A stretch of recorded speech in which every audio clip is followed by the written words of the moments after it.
com um gemido que palavras não podem explicar.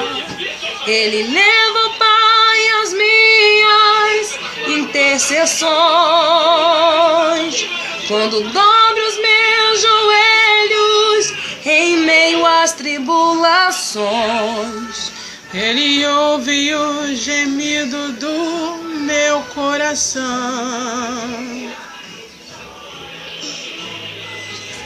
Ao Pai confesso, não dá pra viver sem sentir tua presença no meu ser.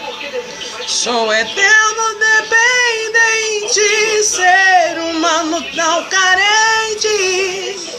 E hoje estou aqui e quero teu poder. Ainda que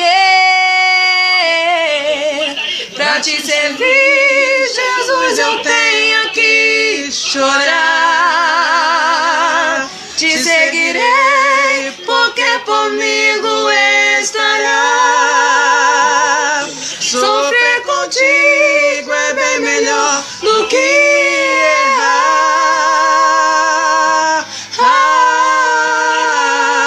Perdoa-me, porque às vezes não consigo nem falar, porque as lágrimas meus olhos vêm molhar, como um sinal que tu estás nesse lugar. Pessoal, eu fico bem aqui azul, tá? De novo.